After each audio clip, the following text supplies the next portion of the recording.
Hello, my name is Mark Newman and I'm the National Trust's archaeologist at Fountains Abbey. And today I'd like to talk to you a little bit about some of the exciting discoveries that we've been making recently at Fountains, some of which were reported in current archaeology towards the end of last year. But before we get to that modern stuff, I'm going to take you on an unseemly gallop through 250 years or so of the management of the Abbey, and the way in which so often it's been the practical management of the place to make it beautiful, to make it enjoyable for visitors, that has driven some of the most exciting and unexpected archaeological discoveries. We've got a lot of years to cover, so we'd best get started. Fountains is located, for those of you who never visited us, and do come if you've not been before, up in the north of England. We're about 25 miles to the northwest of the city of York, and 3 miles west of the city of Ripon. You can just see the suburbs of which on the right-hand side of the aerial photograph here. The National Trust managed an estate of approximately 900 acres, covering Studley Royal Park and the former site of the Ayslaby family's home at Studley Royal, then their gardens proceeding up the Skull Valley here, and then on to the magnificent remains of the Cistercian Abbey at Fountains at the further end of the estate. In 1986, the whole of the estate was inscribed as a UNESCO World Heritage Site. So it's recognized as being of outstanding universal value to all mankind. And we try to look after it in that context. But it started from much humbler beginnings. The first monks came to Fountains on Boxing Day, 1132. They were in effect dissident monks from different Yorkshire abbeys who wanted to live a more austere and, as they saw it, spiritual life, going back to basics, to coin a phrase. Well, Archbishop Thurston thought that was an excellent idea, and he provided them with their first land grant in the Skull Valley. And out they came and lived under an elm tree as they built the first wooden monastery. Word of their sanctity and of their effectiveness as land managers spread, and the abbey was accepted into the Cistercian order and soon became the greatest of the northern monasteries. In fact, the most effective and the largest of the 76 Cistercian houses that would be founded in the nations that will now become the United Kingdom. And this was a status that Fountains maintained right to the end of its days. And it's very interesting to ponder why it was so successful. This is how the abbey would have looked if you'd seen it in the closing days before the dissolution of the monasteries in the 1530s. This is as depicted by Alan Sorrell in the 1960s and doesn't include some of the archaeological remains we're going to be talking about today. But this complex, most of the complex had already been created by, say, about 1250, so the first 100 years or so of the abbey's life.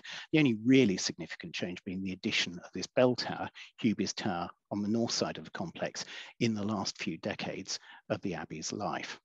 Well, 1539 saw the dissolution of the monasteries and the closure of Fountains as an abbey. And for 100 years or so thereafter, it was dangerous knowledge to be too interested in monasteries, where they'd been sited, or how they operated. And there was effectively a great forgetting of monastic history. And it would take until the end of the 19th century for historians and archaeologists to put the pieces back together again. In some places, which were more systematically looted for their stone than Fountains was, we even forgot where the monasteries had been. And even when we had more substantial remains, people forgot how the monks lived their lives, the lay brothers lived their lives within the complex. By the middle of the 17th century, the knowledge is becoming a little less dangerous, and people are beginning to show an antiquarian interest in the site. So the first depiction of Fountains we have is by Daniel King in 1655, which you can see up here in the upper right-hand corner. The 18th century saw more people traveling and greater antiquarian interest in this site and many others. And in 1759, we get the first survey of the monastic ruins published as drawn by Atkinson for the Messenger family of Fountains Hall, who then owned the site. They were Catholics themselves and had an affinity with the religious origins of the site, but they were happy for visitors to come and enjoy it as a tourist attraction. There was much criticism of the diligence they showed in the care. Visitors tell us all about tearing silk dresses on all the brambles that were allowed to grow in the ruins. The plan is timely because it comes just before a major change in direction of the site, when in 1767 it was purchased along with the rest of the Fountains Abbey estate by this chap over here, William Ayslaby. And he incorporated the abbey and the section of the Skell Valley in which it stands into the magnificent Georgian designed landscape that he and his father had created, that now really is at the nub of the World Heritage Site. William's acquisition went on beyond the abbey and included another 3/4 of a mile or so upstream along the Skell. But what he did in the abbey itself has been underappreciated. It became fashionable at the end of the 18th century, through the 19th, and well on into the 20th century, to see him as a stereotypical Georgian vandal, interested in the place as a place of ruination, really subscribing to the picturesque taste that wanted walls falling down and covered with the sort of brambles that had previously been thought to be annoying. What William actually did was a pioneering piece of conservation work. This is a long time before the Ministry of Tidy Monuments starts telling us how to present our archaeology. William got there first, and his work is about consolidating the site, excavating it, looking for pieces that he could reconstruct, and generally putting the place in good order so it could show off its architectural gems. And if you visit today and you go to the solarium under the west side of the Abbey complex, which started out life as the Lay Brothers Refectory, this arch upon arch upon arch is something that he opened up and recovered, and it's the place where we are closest to the 18th century impressions of the site. Yes, he did draw on gardening for ways of dressing and presenting places in other areas. That was the language that was available to the landscapist at the time. But his reconstruction works are also writ large here. The next step forward in the management of the site came in the 19th century. There had been a certain amount of backsliding and thinking that ruins would be best left alone, and William's works were allowed to become a little bit overgrown. But there was to be significant change in the middle of the 19th century. One of the drivers of it was this chap over here, John Richard Warburton. He was a Ripon wine merchant and a really enthusiastic antiquary and early archaeologist. He was also something of an infant phenomenon. He started his studies of the Abbey when he was still in his teens, and Mrs. Lawrence, who you see at the top of the image here, was owner of the estate. She was William Ayslaby's granddaughter. She allowed Warburton to come and study the surviving Abbey papers. He also wanted to excavate in the Abbey, but she didn't want graves disturbing, so largely she said no. Warburton had to wait for his moment until the next owner, Earl de Grey, who was cut from rather different cloth. The Earl was the founding president of the Royal Institute of British Architects, and again, an enthusiastic amateur archaeologist. And in 1848, he could see the rising tide of visitors who were coming to the property, and with that, there's a tide that would only rise higher because the railways have arrived in Ripon, so more and more people were able to take day trips. And he decided that he would change their experience of the site. Up until 1848, people had wandered along beside the Skell over the remains of the infirmary that nobody had any idea was there, and into the east end of the church. Well, all Cistercian architecture expects people to arrive from the west, so this is just the wrong way to experience it. So Earl de Grey decided to bring people along the valley side, giving them educational view down over the remains and delivering them on the correct side of the Abbey.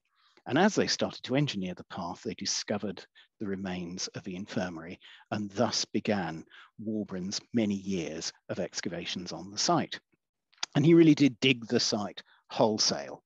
So from 1848 to 51, he was in the infirmary, and then in succeeding years, he swept throughout the entire complex over the 9 years to 1857, creating the abbey that we see today. Because as I'm sure you'll appreciate, no visit to any abbey is complete unless you can see absolutely every stone from which it is constructed and probably spend 5 minutes looking at each one of them. The 18th century romantic ideas of partially concealed ruins, of vegetation growing throughout the site, were an anathema to this Victorian way of thinking. It was all going to be done on the basis of showing off the archaeology.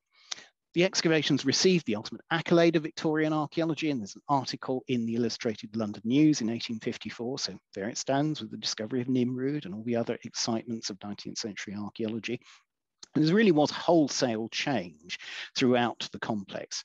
To the bottom right, you can see one of the earliest photographs of the Abbey by Roger Fenton, taken in 1854, with this 2 feet of deposits in the cloister, dug into so they could get into the chapter house. But it's that depth that Warburton would excavate when he got there in 1856.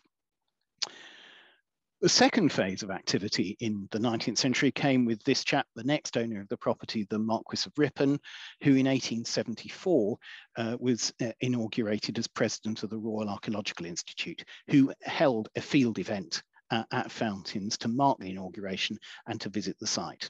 And the Marquis established his credentials by sweeping through the Abbey and carrying out further restorations. Here we see a photograph by Francis Frith from April 1874 with the scaffolding up outside the Chapel of the Nine Altars to carry out the consolidation works.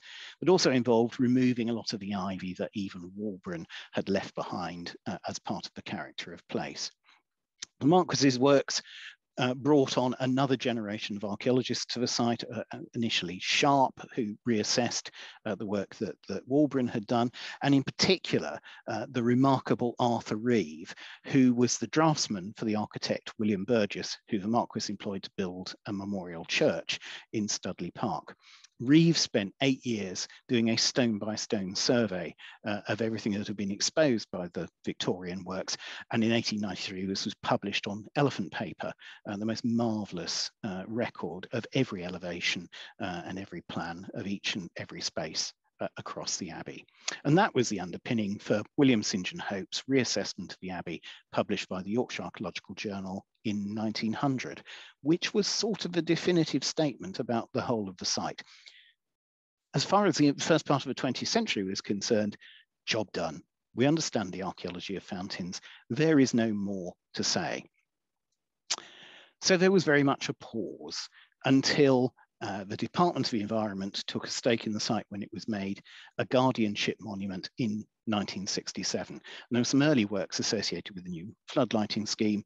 And then the site's knowledge of the site was progressed again by the Department of Environment, latterly English Heritage's Roy Gilliard-Beer and Glyn Kopak, whose photograph is here. And they excavated principal excavation in the South Transept in 1979 to 1980 that you see here, that reached a depth where they found the post holes of what we think was the first timber version of the monastery. And from that, Glyn was able to reconstruct the early church. In 1983, National Trust acquired the property, but it continues to be a guardianship site. So it therefore has been in the expert and loving care of Historic England and now the English Heritage Trust, with whom we work very closely, successfully and happily. So what have we been doing to add to the picture? Well, with the 21st century, we're looking underground again, and we're liking what we find. I say 21st century, we did have a sort of opening act. This is a Relativity Survey at the time, a really exciting Relativity Survey, still is really, by John Szymanski of the University of York, of what we call the West Green. So this area down here outside the west side of the Abbey. And what it is showing us is the footprint of what we believe is a guest hall, major guest hall structure, which hospitality being so much a part of the monastic life. In 2014, my colleagues and friends from the University of Bradford and our associated friends, including Roger Walker, who you can see here, resurveyed the site using more up-to-date geophysical equipment. And we've been able to squeeze a lot more detail out of the signals we're getting back than jotted in the first place. So that was all very interesting. And our focus now is on where is the archaeology and what threats does it face as a result of climate change? Because climate change is going to alter our world. And if we are going to care for the archaeology, which in a number of different instances you're about to see, we can see is extending meters deep across this site, then how will it fare with a climate that changes, with a climate that dries it more regularly, with a climate that faces it with flood and with direct damage from floodwaters as well? The more we know about it, the more we can seek to protect it. And here's one of the effects of drying. In 2019, we actually had the guest hall emerging as parch marks. And this was a lovely piece of work with Helen McCreary from Bradford University and Tom Sparrow, who came and flew because I said, quick, get down here. I think the parch marks are really doing something special. And here, zooming in on the west side, we actually caught them at the moment when you could see the individual blocks of stone of the walls of the Lay Brothers cloister surviving here. I don't think I've ever seen parch marks as precise as that. 2 days later, of course, they were one big brown smudge, and I suspect a day earlier, and we wouldn't have seen them at all. But we're more concerned with the wet rather than the dry. In 2007, the West Green that you've just been looking at was inundated under over 5 feet of water in the space of less than 40 minutes as the skies opened and just discharged more water than any of us had ever seen falling on the site.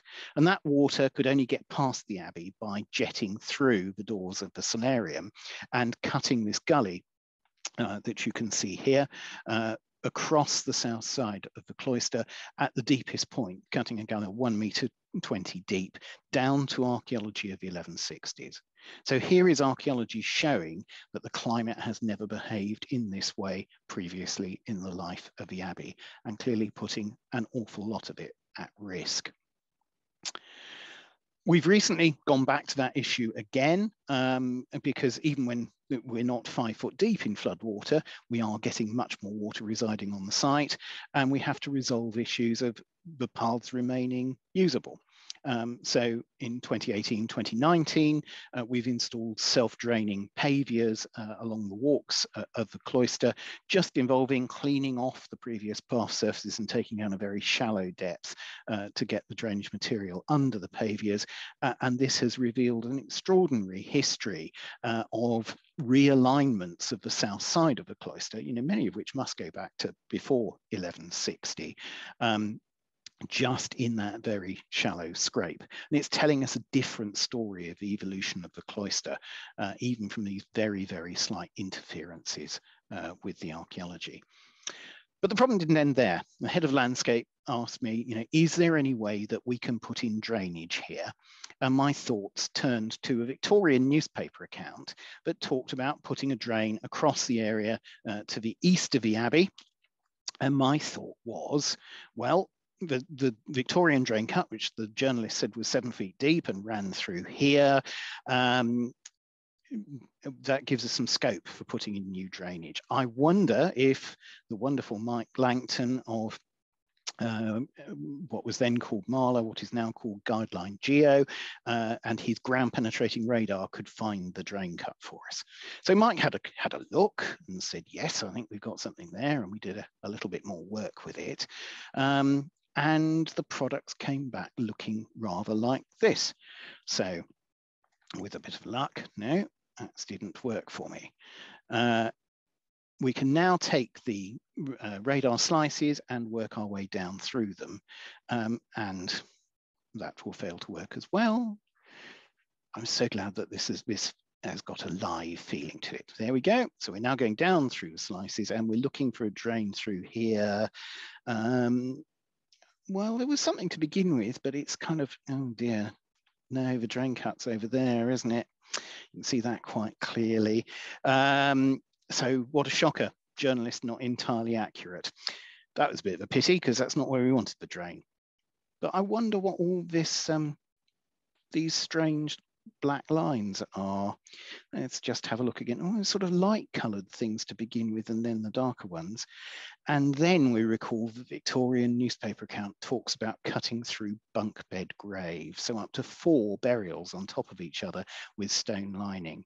And here is the monastic cemetery revealed in all of its detail. We extended the work on the monastic cemetery, went public with it in 2016. We've now done considerably more work than we went with at that time. So what we thought was 500 graves is probably 2,000, and asks all sorts of interesting questions about the history and the evolution of the site, for which we do not have enough time today. But looking at the cemetery wasn't the end of the story. So that was the area we looked at previously. You can see it overlaid on an aerial image here. Here is the abbey, here is the cemetery. And we were interested to know whether or not we'd reached its eastern extent. So we then surveyed another area using ground penetrating radar out here to be certain that we'd got to the end of the cemetery complex. And we found some things that we weren't necessarily thinking that we would encounter. So here is the cemetery, and this is what came next. That was quite a moment. You don't get a lot of moments like that in a career. Here are two, you can see them clearly. There's probably a third building as well.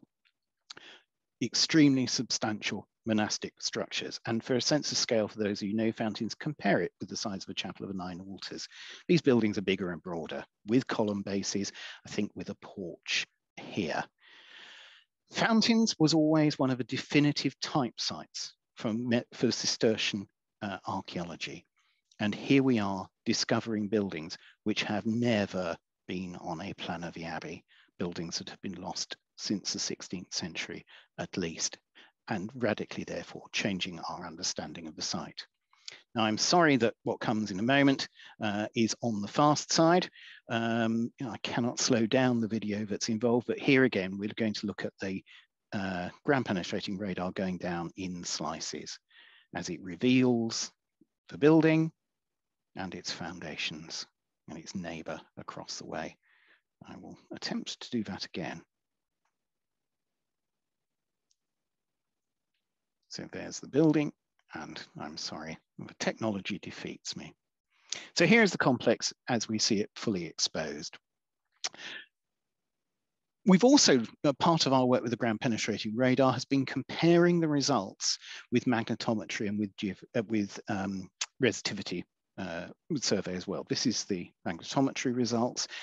Quite a lot of archaeology going on there, but not really shouting the same things that you get from the radar results. And it's one of the objectives of our work is bringing these techniques alongside each other to see how they complement each other and how they tell different stories of the archaeology of place. And this is a close-up with the magnetometry and resistivity again over the newly discovered buildings. And you can kind of tell they're there when you've got your eye guided by the ground penetrating radar. But whether you'd have got the full story, well, I think it's fairly clear that you wouldn't. But our mission now is to find out how we can use those techniques in a way that reveals more. So here are the structures. Our interpretation of these buildings is that they are likely to be the monastic tannery, and that actually carries very important and interesting historical implications for the scale of operation. And I think this is to do with equipping the suddenly recruited huge army of lay brothers who not only would have worked here, but whose clothing was made of exterior clothing was made of animal skins, whose bedding was animal skins. So perhaps 400 or more of these men suddenly needed equipping. You needed a tannery that could produce cured skins in sufficient quantity and quite possibly are involved in production of parchment as well.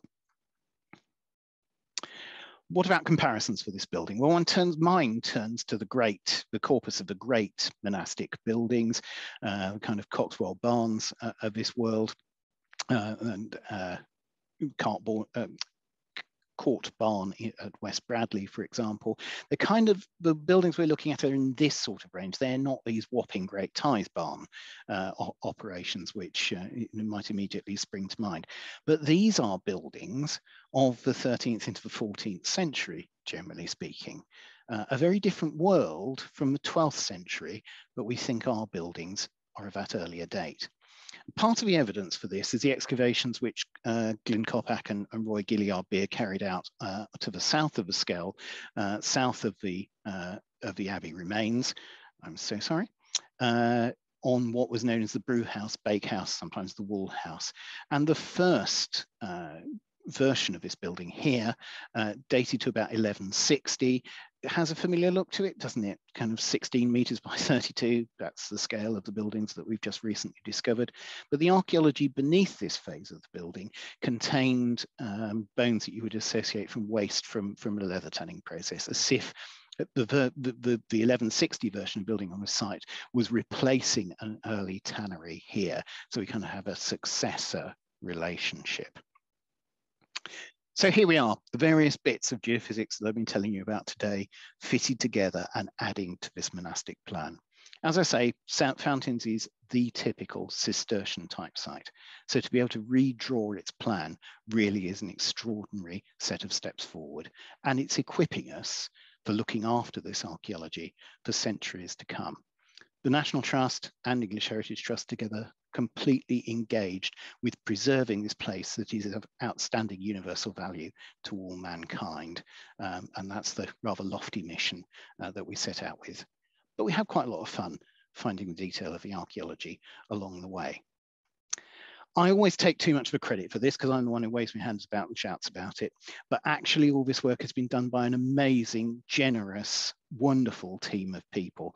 And I think it's really important that they have the credit for all the great stuff that they've done. So thank you, Mike and Chris and Roger, Tom, and the amazing Chris Gaffney, as well as all the staff and students and friends who've supported the various phases of this work, and I hope will continue to do so. Now, in the meanwhile, I can just say farewell from the wonder of the North. We really hope that you'll come and visit us and just see the place for the most beautiful, for what it is, the most beautiful and wonderful spot, described in 1732 as a wonder of the North and spot on right. But at least you'll be able to come armed with the knowledge. There's quite a lot of excitement you don't see going on under your feet. Thank you.